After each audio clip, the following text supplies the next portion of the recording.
Brussels adopting martial language. President Emmanuel Macron ordered the French to stay at home for at least the next 15 days, as France put in place some of the most severe measures in Europe to try to curb the raging coronavirus. The aggressive move by France came as other countries in the region introduced measures that their leaders described as unprecedented in post-war Europe, and as the European Union proposed a 30-day shutdown of all non-essential travel into the bloc from other countries. The movement of French citizens will be tightly restricted, starting from midday on Tuesday and lasting through at least the end of the month, with people expected to stay home, leaving only for essential activities like food shopping. Anyone violating the order faces punishment. We are at war, Mr. Macron said in an address to the nation Monday night. The enemy is invisible and it requires our general mobilization. The French army will deploy to transport the sick to hospitals, and a military hospital with 30 intensive care beds will be set up in the eastern region of Alsace, where one of the largest infection clusters has erupted. Mr. Macron was responding to severe warnings from doctors about an increasingly dire situation.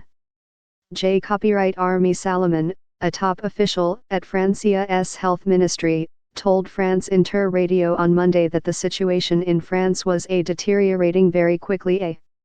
We are seeing that the number of cases is doubling every 3 days, Mr. Salomon said. There are hundreds of serious cases this morning in France's intensive care units, he said, adding that authorities were worried that the speed of the epidemic could provoke a saturation of the French hospital system, which we absolutely want to avoid. In Germany, Chancellor Angela Merkel announced a new raft of measures to minimize social contact. Religious services will be banned, and bars, clubs, discotheques and brothels shut.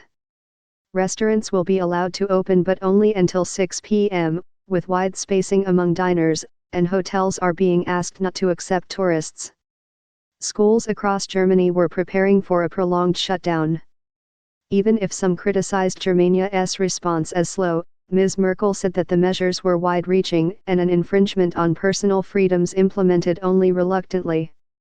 In the 70-year history of the German Federal Republic, we have never had to do what we must do now, the Chancellor said. Get an informed guide to the global outbreak with our daily coronavirus newsletter. The number of infections in Germany continued to climb rapidly, reaching 6,400 by Monday, but the fatality rate remains notably low. Only 16 people have died of the virus so far. The proposed travel ban into the European Union, which could be extended beyond 30 days, was vital to keep the internal borders of the Bloc A and the so-called Schengen-free travel zone A as open as possible to promote European solidarity and to help the continent's economy, which appears to be heading into a recession, said Ursula von der Leyen, President of the European Commission. The less travel, the more we can contain the virus, Ms. von der Leyen said, after a discussion on Monday with group of 7 leaders, including President Trump, in which they agreed to coordinate research into the new disease and their social and economic responses to it.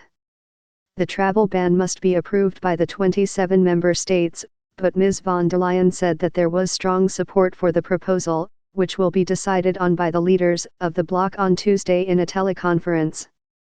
The proposal is an effort by Brussels to unify border practices after numerous member states have unilaterally shut themselves off to try to avoid further infection from travelers from where the infection rages, like Italy. Spain, also with high rates of infection, announced on Monday that it would shut its land borders at midnight to foreigners.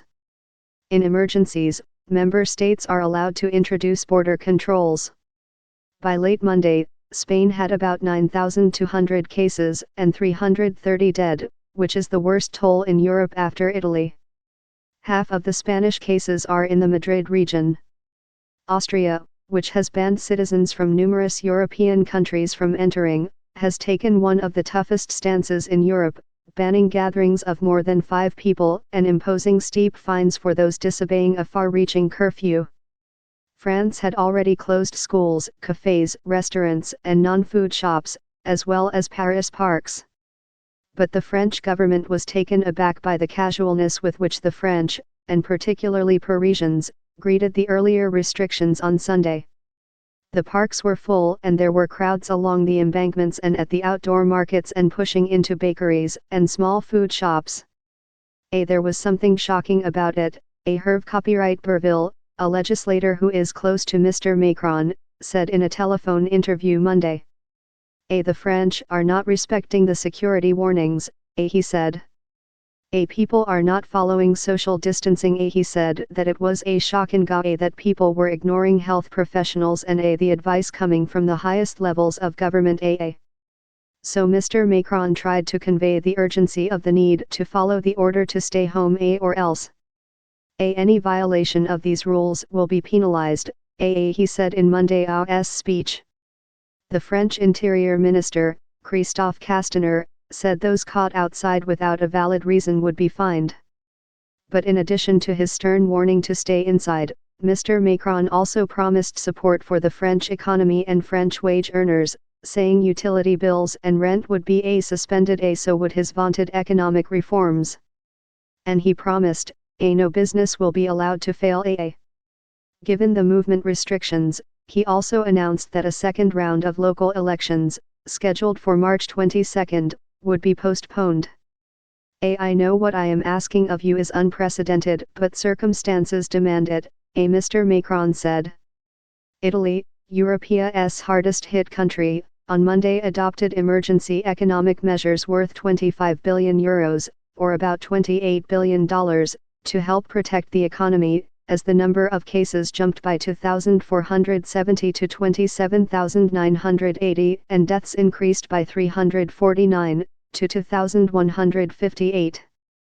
In announcing the measures, Prime Minister Giuseppe Conte said that no Italian should feel abandoned during this crisis, and that the measures were concrete evidence of the presence of the state.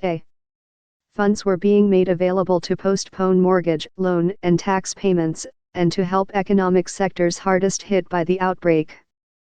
Professionals, the self-employed and freelancers would receive financial support, to safeguard the period of inactivity, said Labour Minister Nunzia Catalfo, and quarantining will qualify as sick leave. Mr. Conte said the measures amounted to an Italian modella to confront this economic and social emergency, and he called on the European Union to follow. Italy is a promoter of a message to all the European institutions, he said. The European Union has been criticized for moving slowly to address the crisis, but health has always been a matter for member states, not for Brussels. The proposed 30-day travel ban was done in part to protect internal trade and travel, including the smoother movement of medical supplies. Ms. von der Leyen, the European Commission President, said she understands that member states do everything to protect their people, but we cannot hamper our single market for goods and people, she said. We need a good functioning single market. The Commission also proposed special fast-track traffic lanes to speed needed medical supplies from one country to another. She explained that the proposed travel ban from third countries would allow exemptions for EU citizens coming back home, healthcare workers, doctors and nurses. British citizens will be treated the same as other bloc citizens until the end of 2020. The Commission would like to get other European countries in the Schengen-free travel zone who are not members of the European Union to agree to the travel ban, including Iceland, Norway, Switzerland and Liechtenstein. The hope is that other European countries outside Schengen, plus Ireland and Britain, which are outside Schengen but have a common travel area, will also join. A Commission statement made clear that a temporary travel restriction could only be effective if decided and implemented by Schengen states for all external borders at the same time and in a uniform manner. Some 10 of the 26 countries that make up the passport-free Schengen area, which allows for largely free movement across mainland Europe, have reintroduced border controls, a spokesman for the European Commission said. Britain, which had been taking a much less stringent approach to closures than the rest of Europe, announced moves on Monday putting it more in line with the rest of the continent. The government is now urging people to stop going to pubs, restaurants and the theater, and is instituting strict quarantine procedures for the sick and their family. I cannot remember anything like it in my lifetime, said Prime Minister Boris Johnson at a Monday news briefing. I don't think there's been anything like it in peacetime.